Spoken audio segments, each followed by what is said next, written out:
তো ওরা একটা লোকরে ডেকে নিয়েছে, একটা মহিলার, সে 30 বছর ধরে তালিম করায়। তো আমি বেশ খুশি হয়েছি, তালিম করায় 30 বছর ধরে জাননেওয়ালা লোক, ভালোই। তো এরকম আলোচনা করতেছি, সূরা নিসা 69 নম্বরের একটা আলোচনা করলাম যে তরিকুল তওবা করে ঈমান আনে, সে সিরাতুল মুস্তাকিমে চলে, নবী, সিদ্দিক, শহীদ এবং ওলীদের সঙ্গে তার দেখা হবে।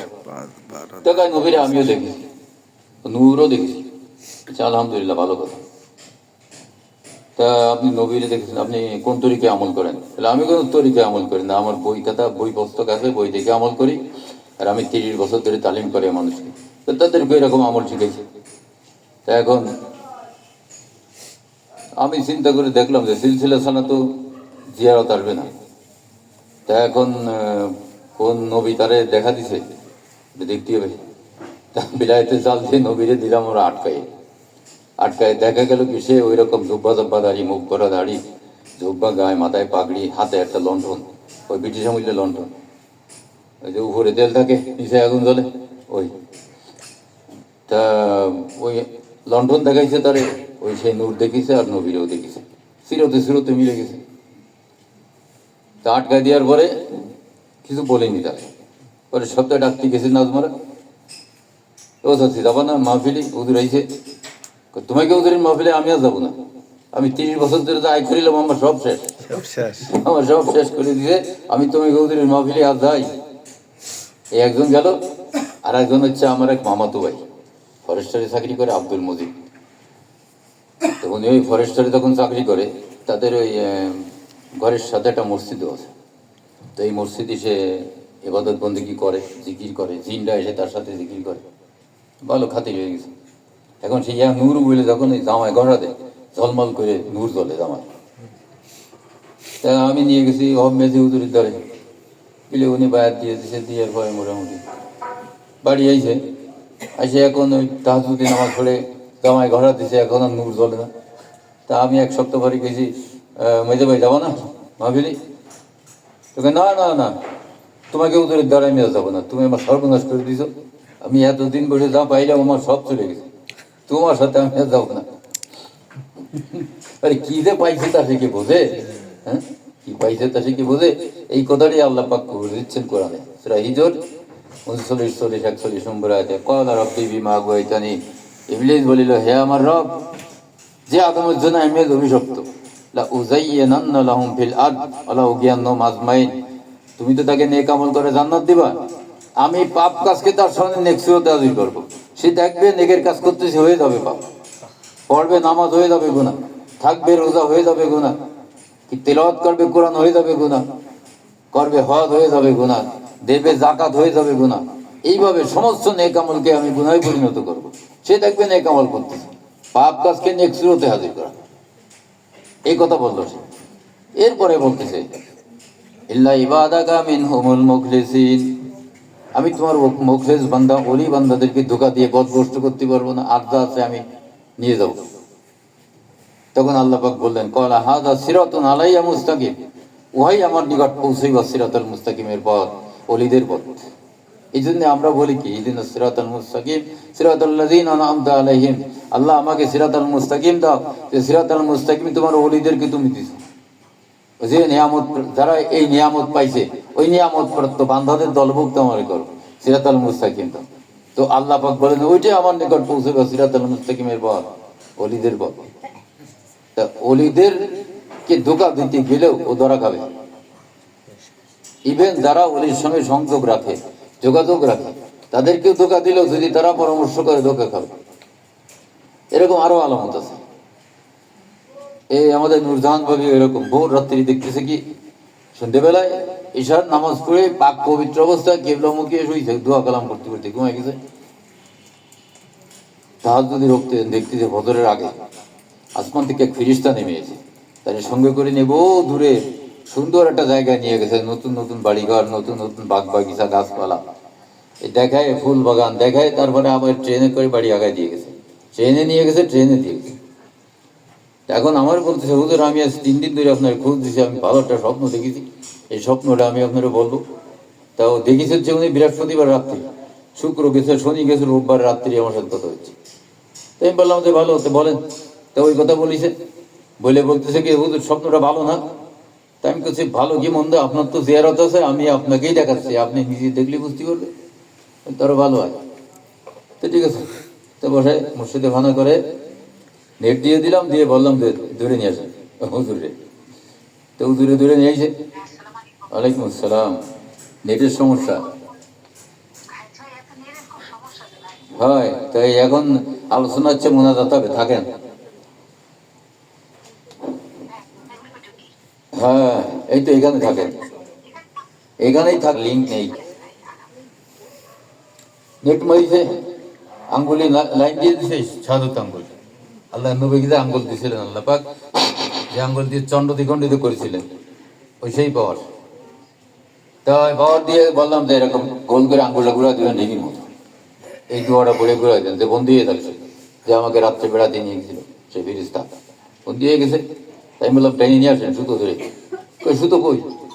তাই বলছি সুতো তো আপনার আঙ্গুলির মাথায়, আঙ্গুলির মাথায় তো সুতো, তার সাথে জানে না। তো কয়ে যে হয় একটা চিকন একটা সাদা সুতোর মতো লাগতেছে।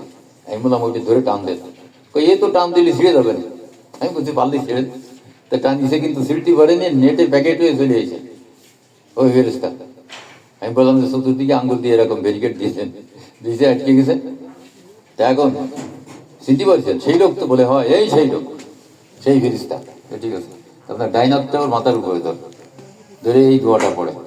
দোয়া পড়লে এখান থেকে একেবারে বজ্রপাতের মতো ঝলক পরিসর মাথার উপরে উল্টে সে ধারণ করিত রূপ বাস্ত হয়ে গেছে, এখন স্বরূপী দাঁড়াই গেছে। এখন কয় কি হুজুর আমার ভয় করতেছে। কেন? কিসের ভয়? তো ভয় করতেছে, আমার সামনে একটা কালো একটা কি দাঁড়ানো, সে তো তাল গাছের সে লম্বা, সেই কালো ভিটভিটে চেহারা, বিশাল সাহিত্য। তাই বললাম যার সাথে সারা রাত বেড়াই আসলেন, তখন ভয় করিনি, আর এখন সামনে দাঁড়াইছে, আটকায় দিয়ে দিছি, তাও ভয় করতেছি।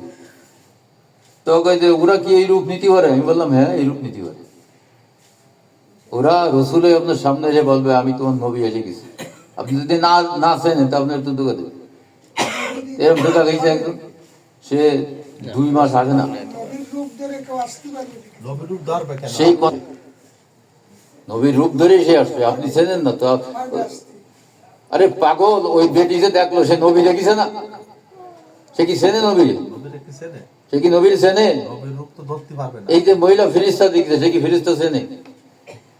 এখন সিনার উভয় বলতেছে, সিনার উভয় বলতেছে। আমাদের উপরে আর একজন এরকম চরমনাই করতে নতুন ঢুকিছে। ওয়ালাইকুম আসসালাম। 2 মাস হয়ে গেছে, আসে না খানকা, জিয়ারত করা দিয়েছি আর 2 মাস আসে না। আমি 2 মাস পরে ফোন দিছি, দিল্লি ধরেছি, কি ভাব তুমি মাহফিলে আসো না, যোগাযোগ করো না, তো সবক কোথায়? যেমন সবক তো খানা সাইকে, আমি তো মসজিদকে সবসময় পাই। কিরকম পাও? আমি যখন মোরাকাবে বসে আমি একটা নতুন বিল্ডিং দেখতে পাই, ওই বিল্ডিং এর ভিতরে গেলেই তো মসজিদকে পাওয়া যায়, ওইখানে সে থাকে সবসময়। তাই আমি করছি সেই জায়গায় যাও, ঠিক আছে ভাই তো মসজিদ? বলে হ্যাঁ আছে। এখন আমি মসজিদ যেভাবে আনা শিখেছি, তুমি সেইভাবে একটু আনো তো, সালাম দাও মসজিদকে, মসজিদকে সালাম দিলি মসজিদ আইছে। আসার পর আমি বললাম যে কত মুসি করে দোয়া নাও নিচে, তা এই মসজিদের ভিতরে নূর আছে? আছে। বাইরে? আছে। তুমি যে মসজিদ নিয়ে রয়েছে 2 মাসে, মসজিদের ভিতরে দেখো কি অবস্থা। তো ভিতরে তো অন্ধকার। তাই আমি বলছি তা তুমি কারেন্ট নিয়ে রয়েছে, তুমি বুঝতে পারছি? ও তো ইবলিস, মসজিদের রূপ ধরে তোমার রয়েছে। আর সে অনেক দোয়া কালাম শিখেছে, তারে রুগী আসলে ফু দিলে ভালো হয়ে যাচ্ছে, এসব শিখেছে তার, ওই নিয়ে মাইতে আছে। এখন আসল মসজিদের খবর নেই। এখন আল্লাহ পাক যে ইবলিস যে বললো ইল্লা ইবাদাকা মিনহুমুল মুখলিসিন, তোমার মুখলিস বান্দাকে ধোঁকা দিয়ে আমি পথভ্রষ্ট করতে পারবো না, আজ যা আছে আমি ওর দলে নিয়ে যাবো তুড়ি দিয়ে। তাই কেমন লাগলো? তারা মোর্শেদ পাইছে, কিন্তু কোন মোর্শেদ পাইছে যাচাই করবে কিভাবে? এক পীর সাহেব শোনেন, মুজাদ্দিদের তরিকার পীর, 11 জন লোককে খেলাফত দিছে। খেলাফত দেওয়ার পরে তার একজন মুরিদ, তারে আমি জিয়ারত করেছি, আমি তারই বসাইছি। বসে এখন বলতেছি যে তুমি এক কাজ করো, যে যে পীর সাহেব হুজুর যে খেলাফত দিছেন, তাই যে খেলাফত যে দিছেন উনি কার নির্দেশে দিছেন, তারা নেট মেরে ধরে নিয়ে আসো। ধরে নিয়েছে। আসার পরে আমি বললাম যে জিজ্ঞেস করো তুমি যে আপনি কি এনাকে খেলাফত দিতে বলেছেন এই লোকজনদের? বলে হ্যাঁ বলেছি। ঠিক আছে, এবার তুমি সালাম দিয়ে মন পীর সাহেবকে নিয়ে আসো। সালাম দিলে আইছে। আসার পরে এখন আমি বলছি অনেক কাছে জিজ্ঞেস করো যে হুজুর আপনি কি এই লোকজনকে খেলাফত দিতে বলেছেন? কয় না। তবে আপনার রূপে উনি উনি যে খেলাফত দিতে বলেছে তাহলে তো খেলাফত দিয়েও দিছে। দেখো উনি তার মুখ দেখতেছে, মুখ চাওয়াচাই করতেছে দুইজন, উনি কে আর আমি কে? আমি তো ঠিক আছে, কিন্তু উনি আমার মতো কেটা? সাহেব ধরতে পারেনি যে তার অনুমতি দিয়ে গেছে এই লোকজনের খেলাফত দিয়ে গেল না তরিকাটার বাড়বে। বুঝতে পারছেন খেলা তো সহজ না। রসুল দেখলেন না, রসুল হয়ে গেল। সাহাবারা তাই আল্লাহ রসুলের নির্দেশ নিয়ে গেছে। আল্লাহ রসুল তখন জীবিত, সাহাবারা আল্লাহ রসুলের নির্দেশ নিয়ে গেছেন। তো খোলাফায়ে রাশিদিনের মধ্যে দুইজন, আবু বকর, হযরত ওমর, হযরত আলী, তিনজন। তো দুইজন যে চিনতেই পারেনি, আর একজন যে পাইনি। তো উনি বলতেছেন যে ইয়া রাসূলুল্লাহ, আমি তো রিসালাতের হুকুম নিয়ে গেছি, আমি যদি আপনাকে পাইতাম আপনাকে হত্যা করতাম। কথা বোঝা গেল? তার কারণ ওদের রূপ ধরে থাকবে ওই জায়গায়, আপনার রূপে থাকলেও আমি হত্যা করতাম। এই জন্যই পলাই চলে গেছে, ওই জায়গায় নেই সে। আলীরে ধোকা দেওয়া যাবে না, ও তো এক প্রকার মানুষ, হুকুম নিয়েছে যারে পাবে টের ফেলা দিচ্ছে, ও ফেরবে না নেই। তারপরে এই যে সাহিদ ভাই বললো না যে এমন একটা লোককে মারতে তুমি পাঠালাম যে সারা দুনিয়ায় ফেতনা ফেদার সৃষ্টি করে রাখিস, ওরে খতম করতে পারি ফেতনা চিরতলে বিলুপ্ত হয়ে যেত। এইটা আমাদের শিক্ষা দেওয়ার জন্য যে সাহাবাদেরকেও ইবলিস ধোকা দিয়েছে, আর আমি আপনি কোন মাতবার? সাহাবাকে ধোকা দিয়ে ছাড়িয়েছে, সেই কোন সাহাবা যারা রসুলের সাথে সবসময় থাকে তাদেরকে ধোকা দিয়ে ছাড়িয়েছে। আশারে মুবাশশিরা, খোলাফায়ে রাশিদিন, তাদেরকে ধোকা দিয়ে ছাড়িয়েছে। তবে এই যে পরীক্ষা কি করে করবেন, কি করে করবেন? আপনি আল্লাহ রসুল সে বলতেছে গান গায়ে দেওয়া লাগবে না, তুই বাড়ি বসে ইবাদত কর, আমি তো সাথে আছি। আপনি তো বাড়ি বসে ইবাদত শুরু করে দেবেন, একটা দোয়া শিখিয়ে দিয়ে যাবে, যদি করে মাথায় জ্বালা হয় ফু দিলি সেরে দেবে। ও একজনের মাথার ভিতরে জ্বালা তৈরি